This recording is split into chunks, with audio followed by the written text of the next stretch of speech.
A queue is a dynamic data structure in which items join at the back and leave from the front. Think of a line of people waiting to be fed at a school canteen. The person at the front of the queue will be served first, and the person at the back will be served last. It's a dynamic data structure because the amount of data it contains can increase and decrease while it's in use. A queue can be implemented as a linear queue. This could involve an array variable. More specifically, a dynamic array, one with no fixed size. This queue has some data in it, and we also have a system of pointers. A pointer to indicate the front of the queue, and another pointer to indicate the next free space. Taking data from the queue is known as dequeuing, and this simply means taking data from the position given by the front pointer and then incrementing the front pointer to indicate the new front of the queue. If we dequeue again, it's the same. Take data from the position given by the front pointer and then increment that pointer. Adding data to a queue is known as enqueuing, and this simply means putting data at the position given by next free. Of course, we then need to increment next free. And again, enqueuing data at the position of next free and incrementing next free. Implementing a linear queue with a dynamic array has its advantages. It's easy to do. However, when we take data from the queue, we're not actually removing it from the array. All we're doing is incrementing the front pointer. So the memory is never actually freed up. Now this is fine if you've got plenty of memory, but in a busy queue it may end up working its way through the memory and use up an awful lot without actually containing much data. An alternative approach then is to use a static array. This time we've got a slightly different system of pointers. We have one to indicate the front and another to indicate the rear. We also have a variable to keep count of the number of items in the queue. So when we dequeue this time, we take data from the position given by front, increment front like we did before, and then update the value of the number in the queue. When we enqueue data, this means incrementing the value of the rear pointer and placing data at that position. And once again, we update the number of items in the queue. If we enqueue again, it's the same. Increment the rear pointer, place the data at that position, and update the number of items in the queue. Now there's going to come a point where we can't add any more at the back. We can continue to dequeue data, but if we attempt to put some more at the back, we're not going to be able to do this unless we first shuffle things along to create more space.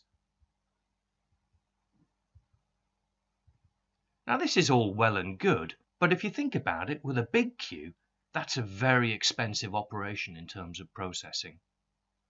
Not ideal. To the rescue comes the circular queue. The circular queue uses the same system of pointers we've just seen, one for the front and one for the rear.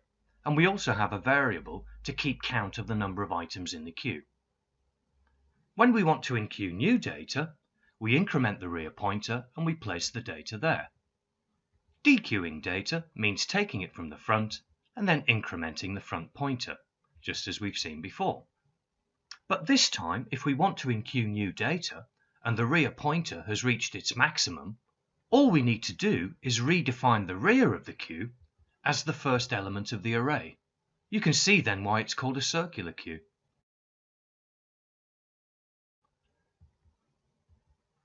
There's going to come a point where the queue is full. And if we try to enqueue more data, the number of items in the queue will match the number of items allowed by the size of the array. So we have to report that the queue is full. But of course, we can still continue to dequeue data. And it's worth noticing what happens to the front pointer as we continue to do so.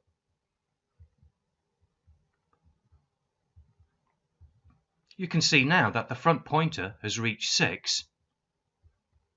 We need to redefine the front pointer as 1. So there you have it, the circular queue. A queue is a first in, first out data structure. We say it's a FIFO data structure. A queue can be linear or circular. A queue is an abstract data type. Now, in the examples we've seen, the data was actually stored inside an array variable, but this needn't be the case. The data could be stored, for example, in a text file or a database table. What's important is that it is notionally a queue, and items leave from the front and they join from the back. Queues have all kinds of uses in the field of computing. The operating system makes use of queues in process scheduling. Queues are used as buffers, for example, the keyboard buffer when you're typing. Queues are also used to spool print output. And these are just a few examples. Programmers can use queues in all kinds of scenarios. Hello everyone, today we're going to be starting off with the CPU scheduling algorithms, and there are basically 5 CPU scheduling algorithms. The first come first serve, non-preemptive shortest job first, preemptive shortest job first, round robin, and priority scheduling. Today we're going to be looking at first come first serve algorithm, which is basically the easiest algorithm in the CPU scheduling among the CPU scheduling algorithms. Alright, so we have the process here, the burst time here, and the arrival time here, and we need to find out the Gantt chart of this, and we need to find out the waiting time for each processes, and then eventually find the average waiting time. Alright, so in this case the arrival time matters because we always serve that process whichever comes first, and we complete that process fully as it is. So the burst time for the first process is 5, and it's really big compared to 3. So your logic would be like, why not just execute 3? Because it's smaller, let's just get rid of the shortest job first, and then we can do the longer jobs. Well, we'll come across that in the shortest job first algorithm. So, but in case of FCFS, we just execute the processes that come as they arrive. Like however long the processes, if they arrive first, they get the priority first. So let's draw the Gantt chart for this.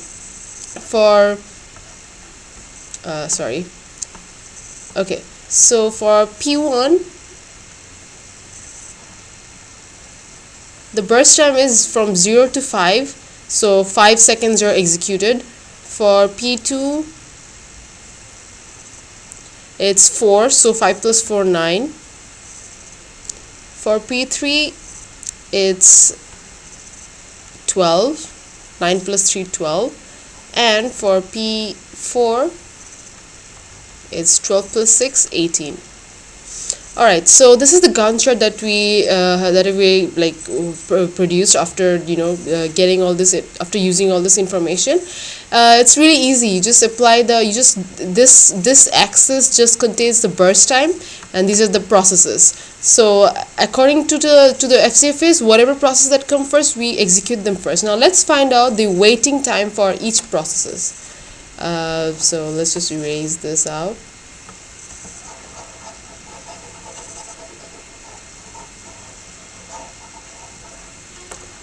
And draw a column for the waiting time.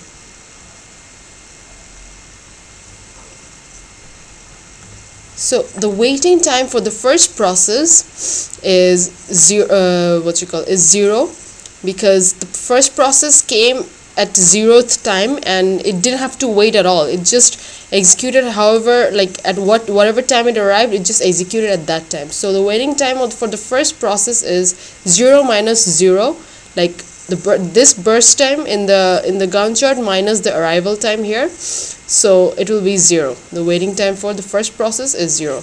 Now it executed till 5 seconds, alright, but within that time the process P2 has already appeared in the queue. Has already appeared in the CPU. So, but we didn't we had to complete this whole process till 5, and then we just started we just started executing process P2. So it had to wait some amount of time, right? So 5 minus 2 is 3. So the the waiting time for process P2 is 3, because it had to wait 3 seconds to execute, 3 more seconds to after arriving at 2 seconds, it had to wait 3 more seconds to get executed. So 5 minus 2 is 3. So for P3, same way, 9 minus 4 is 5. It had to wait 5 seconds. And for P4, the waiting time is 12 minus 6, so 6. It had to wait 6 more seconds to get executed. Even though it arrived at 6th second, it had to wait 6 more seconds. It started executing the 12th second, the 12th second, yeah. So that's why it had to wait 6 more seconds longer to be executed in the CPU. So yeah, this is the waiting time. Usually in the books, in the main book that you read for operating system, the arrival time is not even there. It's just burst time, process. At that time, it's the easiest. If you have no arrival time, it means that all the processes came in this manner, in this sequence. So you just execute. You'll get the same Gantt chart, but in that case, the arrival time will be the waiting time will be different. How is it gonna be? It's gonna be like this. The waiting time for the first process is gonna be 0. The waiting time for the second process is gonna be 5. The waiting time for the third process is gonna be 9, and the waiting time for the fourth process is gonna be 12. Right? Because all of them appear at the same moment. They appear in this sequence, whatever the sequence that's given, and they'll just be executed in that sequence, and they would have the waiting time like this, since they have no arrival time. But in this case, when you have arrival time, you have to subtract the arrival time from the visiting time. This is the visiting time, and this is the finishing time. You can while you're implementing this through code, you'll see that this is the visiting time, this is the finishing time, visiting time, finishing time, visiting time, finishing time, and so on. Alright, so that's about it for first come first serve. I hope you understood, and it's fairly easy, trust me. When you go to shortest job first, non-preemptive and preemptive, it's gonna look hell lot harder than this. So yeah, please don't forget to subscribe and give a thumbs up to this video, and good luck.